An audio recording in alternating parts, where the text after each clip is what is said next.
How to redesign your life. So, what if I told you that your entire life, that is your time, your health, your work, your relationships, they were never meant to orbit you. They were meant to orbit Allah. So, redesigning your life is not about becoming more productive, it's about becoming aligned. And today, I want to share the story of a woman whose life changed completely after realizing this truth. And her name is Saufiya Ali.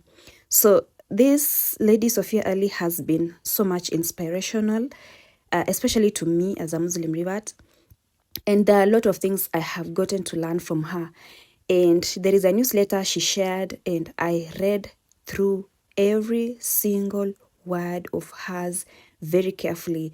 And this was a part of her experience, and she shared like with us in a newsletter. I know maybe some of you people have already seen it and some probably have not.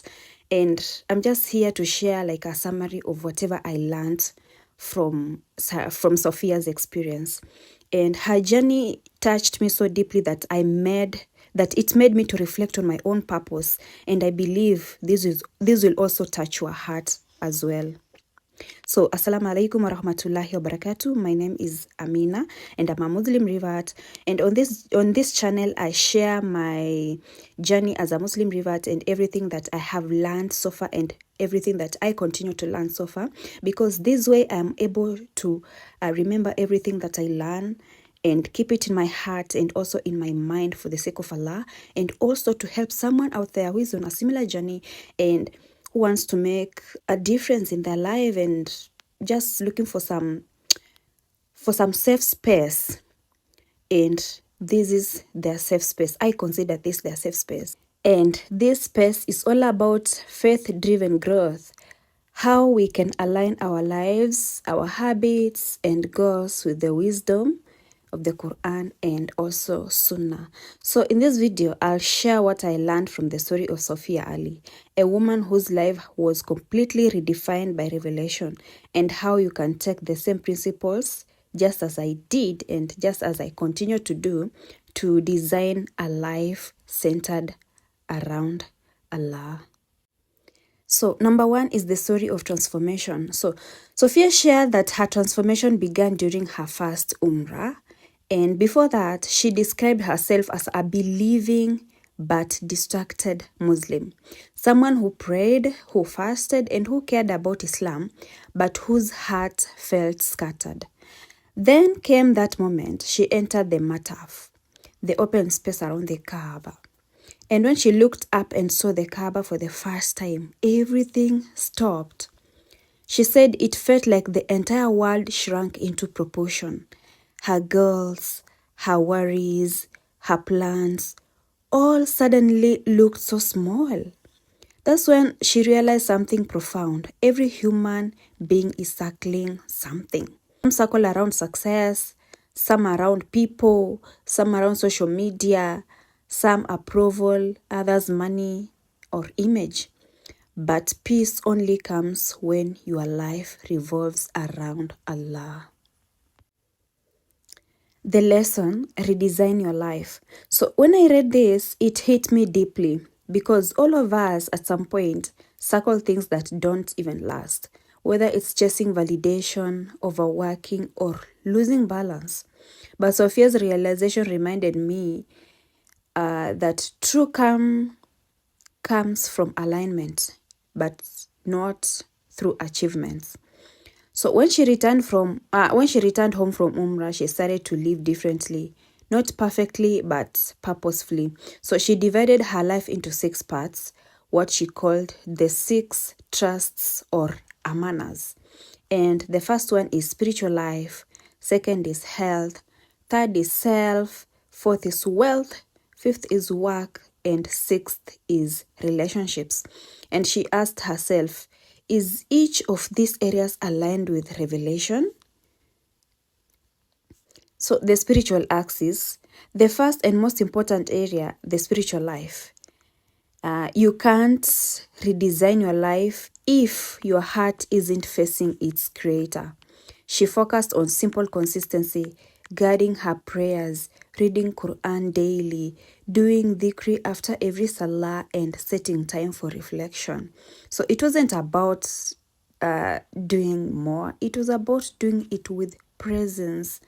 Prayer regulates your time, dhikr regulates your attention, and Quran regulates your meaning.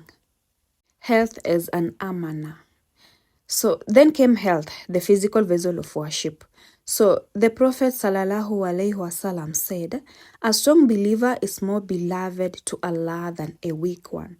She began treating her body like trust from Allah, sleeping early, eating clean, moving her body and resting consciously, because when your body is stable, your mind obeys. And when your mind obeys, your heart can also hear. And then comes step 3, which is self and the inner work. So Allah says in the Quran, He has succeeded who purifies it, and He has failed who corrupts it. Surah Ash-Shams 91, 9 through 10. So Saufiya began journaling, reflecting and working on her nafs, her inner self. Instead of chasing perfection, she practiced awareness. She observed her triggers, paused before reacting, and trained herself to grow one virtue each month: patience, gratitude, or sincerity. So subhanallah, it's such a gentle way to reform the heart, right? Now comes wealth and work. She focused on wealth and work. She wrote, wealth is not evil, attachment is. When you let money flow through zakat, sadaqah, and generosity, it stops controlling you. She started viewing her work as worship, serving people through value, excellence, and honesty. Because in Islam, work is not separate from spirituality. It is an extension of it. And looking at it, it actually makes a lot of sense to me, you see. Yeah, step 5 is relationships. So, relationships, she said, something I'll never forget. How you treat people reflects how you relate to Allah. Can you see that? How you treat people reflects how you relate to Allah. Mercy regulates anger, adab regulates speech, forgiveness regulates attachment. She realized that emotional peace begins with spiritual awareness. When you stop expecting perfection from people and start seeking it only from Allah, that is the best achievement ever. So let's start to set a new orbit. So when I finished reading her reflection, I sat quietly for a long time, because deep down, I felt the same call to redesign my life around revelation. It's not about changing everything overnight. It's about recentering one prayer, one habit, and one intention at a time. And so I believe when you realign your orbit, peace is no longer a moment. It becomes your default state. This was one of the most inspiring reflections I have ever come across, and I wanted to share it with you, hoping it will awaken something within you as well. And now comes my question for you.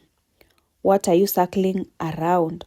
If it's not for Allah, maybe it's time to redesign, because everything should always be circling or orbiting around Allah.